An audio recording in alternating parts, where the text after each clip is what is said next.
नमस्कार. या व्हिडिओमध्ये आपण इयत्ता 5वीतील अपूर्णांक या घटकातील उदाहरण संग्रह 17 अभ्यासणार आहोत. यामधील प्रश्न पहिला आहे, चौकटीत योग्य संख्या लिहा. आपण जर पाहिला तर या ठिकाणी अपूर्णांक दिसतात आणि या दोन अपूर्णांकाच्या मध्ये बरोबरचं चिन्ह आहे, याचा अर्थ हे सममूल्य अपूर्णांक आहेत आणि चौकटीच्या ठिकाणी कोणता अंक येतो हे आपणास या ठिकाणी लिहायचं आहे. उदाहरण क्रमांक 1, 1/2 बरोबर चौकट छेद 20. सममूल्य अपूर्णांक म्हणजे दोन्ही अपूर्णांकाची किंमत ही समान असते. आता जर पहिल्या उदाहरणामध्ये पाहिला तर छेद 2 आहे, बरोबरच्या डावीकडे छेद 2 आहे आणि उजवीकडे छेद 20 झालेला आहे. याचा अर्थ 2 ची 10 पट 20 आहे, बेन 10 20. तर आपणास या ठिकाणी अंशाची सुद्धा 10 पट करावी लागेल. 1 ची 10 पट या ठिकाणी 10 होईल, म्हणून रिकाम्या चौकटीमध्ये 10 हे उत्तर आलेलं आहे. उदाहरण क्रमांक 2, 3/4 बरोबर 15/4 चौकट. अंशामध्ये तुम्ही पाहू शकता दोन्ही अंक माहिती आहेत. पहिला अंक 3 आहे, दुसरा अपूर्णांकाचा अंश 15 आहे. 3 ची 5 पट 15, 3 5 15. अंशाची जर 5 पट केली तर छेदाची सुद्धा आपणास 5 पट करावी लागेल. छेद 4 आहे, त्याची 5 पट करूया. 4 5 20. यानंतर उदाहरण क्रमांक 3 पहा, 9/11 बरोबर 18/छेद चौकट. अंशामध्ये पहिल्या पूर्णांकाचा अंश 9 आहे, दुसऱ्या पूर्णांकाचा अंश 18 आहे. 9 ची दुप्पट 18 होते, 9 दोन्ही 18. तर छेदाची सुद्धा आपणास दुप्पट करावी लागेल. 11 ची दुप्पट केले, 11 दोन्ही 22. उदाहरण क्रमांक 4, आता या ठिकाणी दोन्ही अपूर्णांकाचे छेद माहिती आहेत. दुसऱ्या पूर्णांकाचा छेद 8 आहे आणि पहिल्या पूर्णांकाचा छेद 40 आहे. 8 45 म्हणजे छेदाची 5 पट 40 आहे. तर कोणत्या संख्येची 5 पट 10 येईल? तर 2 ची 5 पट 10 येईल, म्हणून या ठिकाणी 2 अंक आपणास लिहावा लागेल. बे 5 10, 8 45. अंशाची आणि छेदाची 5 पट आहे. उदाहरण क्रमांक 5, 14/26 बरोबर चौकट छेद 13. 13 ची दुप्पट 26, 13 दोन्ही 26. तर कोणत्या अंकाची दुप्पट 14 होईल? तर 7 दोन्ही 14, म्हणून या ठिकाणी अंकाला 7. उदाहरण क्रमांक 6, चौकट छेद 3 बरोबर 4/6. दोन्ही अपूर्णांकाचे छेद माहिती आहेत. पहिल्या अपूर्णांकाचा छेद 3 आहे, 3 ची दुप्पट 6 झाली. तर कोणत्या अंकाची दुप्पट 4 होईल? तर या ठिकाणी 2 ची दुप्पट 4 होईल, म्हणून रिकाम्या चौकटीमध्ये संख्या आली 2. उदाहरण क्रमांक 7, 1/छेद चौकट बरोबर 4/छेद 20. दोन्ही अपूर्णांकामध्ये अंश माहिती आहे. पहिल्या अपूर्णांकाचा अंश 1 आहे, 1 ची चौपट 4 झाली. तर कोणत्या संख्येची चौपट 20 होईल? तर 5 चौक 20, म्हणून या ठिकाणी चौकटीमध्ये 5 अंक येईल. पहिल्या प्रश्नातील शेवटचं उदाहरण, चौकट छेद 5 बरोबर 10/छेद 25. दोघांची छेद माहिती आहेत. पहिल्याचा छेद 5 आहे, दुसऱ्या अपूर्णांकाचा छेद 25 आहे. 5 ची 5 पट 5 5 25 झालं. तर कोणत्या संख्येची 5 पट 10 होईल? तर बे 5 10, 2 ची 5 पट 10 होते, म्हणून रिकाम्या चौकटीमध्ये आपण संख्या लिहिली 2. प्रश्न दुसरा, पुढीलपैकी प्रत्येक अपूर्णांकाशी सममूल्य असलेला आणि छेद 18 असणारा अपूर्णांक मिळवा. आपणास काय करायचं आहे? दिलेले जे अपूर्णांक आहेत त्या अपूर्णांकाचे सममूल्य अपूर्णांक लिहायचे आहेत, परंतु ते लिहत असते वेळेस त्याचा छेद 18 आला पाहिजे. पहिलं जर उदाहरण या ठिकाणी पाहिलं तर ते आहे 1/2. या ठिकाणी छेद 2 आहे, आपणास तो छेद 18 करायचा आहे. तर 2 छेदाला जर 18 करायचं असेल तर 2 या संख्येला आपणास 9 ने गुणावं लागेल. बे 9 18. आपण 2 ला 9 न गुणलं म्हणजे छेदाला 9 न गुणलं. ज्या संख्येनं आपण छेदाला गुणलं त्याच संख्येनं आपणास अंशाला सुद्धा गुणावं लागेल. अंश 1 आहे, याला सुद्धा 9 ने आपण गुणणार आहोत, तरच आपणास सममूल्य अपूर्णांक या ठिकाणी मिळेल. गुणाकार करूया. 1 ने 9 ला गुणलं, गुणाकार 9 आला.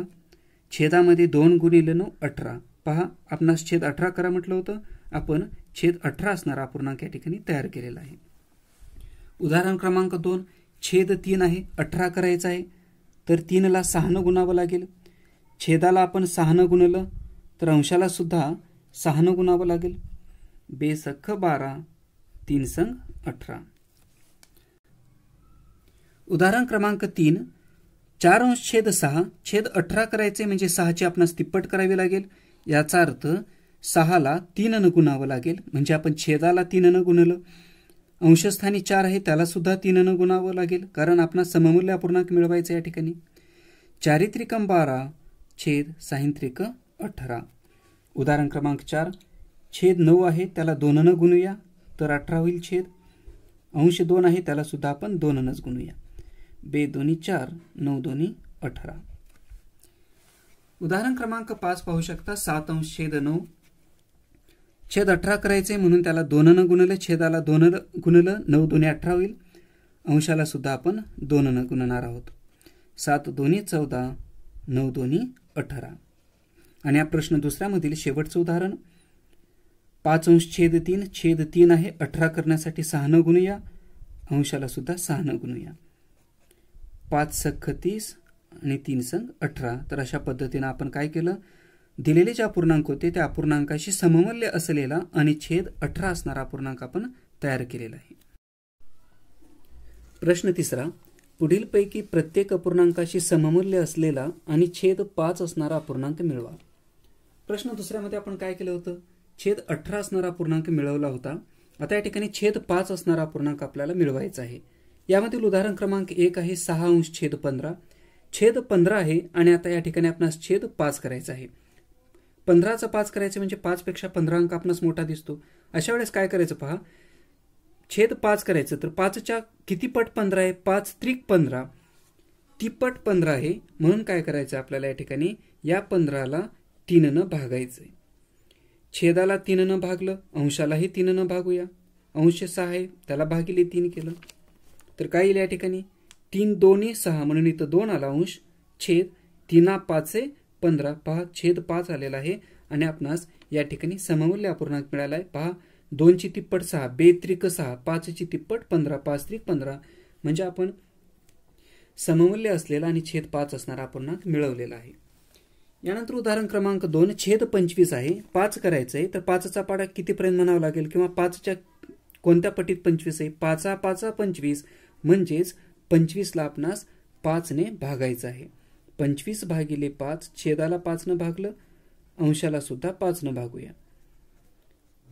5 दोन्ही 10 आणि 5 5 25. उदाहरण क्रमांक 3 छेद 30 आहे. 5च्या किती पट केल्यानंतर 30 येतं, 5 सख्ख 30. याचा अर्थ 30ला आपणास 6 न भागायचं आहे आणि अंश जो 12 आहे त्याला सुद्धा 6 न भागायचं आहे. 6 दोन्ही 12 आणि 6 पंचे 30. उदाहरण क्रमांक 4 मध्ये 10 छेद आहे 5 दोन्ही 10 म्हणजेच या 10ला आपणास 2 न भागायचं आहे, अंशाला सुद्धा 2 न भागूया. तर 2 त्रिक 6 2 पंचे 10. आता या प्रश्न तिसऱ्यामधील शेवटचं उदाहरण आहे 21 अंश छेद 35. 35 छेद आहे 5 करायचे तर 5च्या किती पट केल्यानंतर 35 येतं, 5 सत्ते 35 म्हणजे आपण जर 35ला 7 न भागलं तर या ठिकाणी छेद 5 होईल. 35 भागिले 7 अंश आहे 21 21 भागिले 7 केलं. 7 त्रिक 21 आणि छेदामध्ये 7 5 35. यानंतर प्रश्न चौथ्याचा आपण अभ्यास करणार आहोत. प्रश्न चौथा काय आहे पहा, खाली दिलेल्या अपूर्णांकामधून सममूल्य अपूर्णांकाच्या जोड्या शोधा. आपणास या ठिकाणी काही अपूर्णांक दिलेले आहेत. कोणते अपूर्णांक आहेत पहा, 2 अंश छेद 3 5 अंश छेद 7 5 अंश छेद 11 7 अंश छेद 9 14 अंश छेद 18 15 अंश छेद 33 18 अंश छेद 27 आणि 10 अंश छेद 14. यामध्ये आपणास सममूल्य अपूर्णांकाच्या जोड्या लिहायच्या आहेत. पहिला जर अपूर्णांक पाहिला तर तो आहे 2 अंश छेद 3. याशी सममूल्य अपूर्णांक कुठे आहे पहा, आपण जर इथं पाहिलं तर 2च्या पटीमध्ये 14 आहे, 2 सत्ते 14. मग छेदाची जर 7 पट केलं तर 3 7 21 या ठिकाणी 18 आहे म्हणजे सममूल्य अपूर्णांक नाही. आता 2च्या पटीमध्ये 18 आहे, 2 9 18 3 9 27 म्हणजेच 2 अंश छेद 3 आणि 18 अंश छेद 27 हे सममूल्य अपूर्णांक आहेत. आपणास ही पहिली जोडी या ठिकाणी मिळालेली आहे, ती जोडी आपण या ठिकाणी लिहून घेऊया. 2 अंश छेद 3 आणि 18 अंश छेद 27 हे दोन्ही अपूर्णांक सममूल्य आहेत म्हणून त्या ठिकाणी आपण बरोबरचं चिन्ह देऊया. दुसरी जोडी आपण शोधूया. आता 5 अंश छेद 7 5च्या पटीमध्ये 10 आहे. 5 दोन्ही 10, 5ची दुप्पट केली तर आपल्याला छेदाची सुद्धा दुप्पट करावी लागेल. 7ची दुप्पट केलं 7 दोन्ही 14. तर 5/7 आणि 10/14 हे सममूल्य अपूर्णांकाची दुसरी जोडी आहे. ती आपण या ठिकाणी लिहून घेऊया. 5/7 आणि 10/14. अशीच सममूल्य अपूर्णांकाची आपण आता तिसरी जोडी या ठिकाणी शोधणार आहोत. दिलेल्या अपूर्णांकामध्ये जर आपण पाहिलो तर तिसरा अपूर्णांक आहे 5/11. 5/11 या अपूर्णांकाशी सममूल्य असणारा अपूर्णांक पहा. 5ची तिप्पट 15, 5 त्रिक 15 छेद आहे 11. 11ची तिप्पट केलं 11 त्रिक 33. म्हणजेच 5/11 आणि 15/33 ही सममूल्य अपूर्णांकाची जोडी आहे. ती आपण लिहून घेऊया.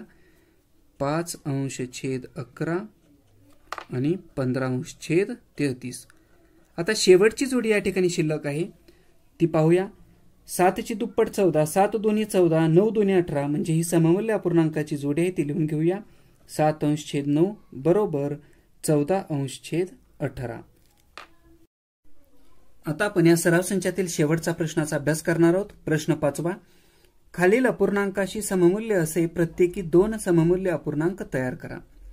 पहिला अपूर्णांक दिलेला आहे 7/9.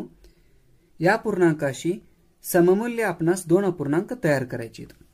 यासाठी मी काय केलं, सुरुवातीला 7ची दुप्पट केलं. 7 दोन्ही 14.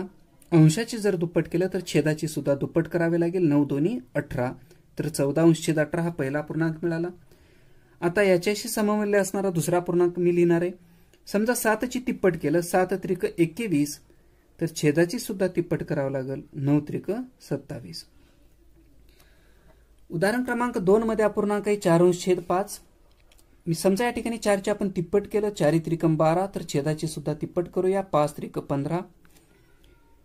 दुसरा अपूर्णांक आपणास मिळवायचे, याची 5 पट करूया. 4×5 20 तर छेदाची सुद्धा 5 पट. 5×5 25. ठीक आहे. यानंतर शेवटचं उदाहरण आहे 3/11. अंशाची 5 पट करतो, छेदाची सुद्धा मी 5 पट करतोय. 3×5 15, 11×5 55. आणि दुसऱ्या जोडीमध्ये मी काय करणार आहे, 3ची दुप्पट करतो. 3 दोन्ही 6, 11 दोन्ही 22. अशा पद्धतीनं दिलेल्या अपूर्णांकाशी सममूल्य अपूर्णांक आपण तयार केलेले आहेत. धन्यवाद.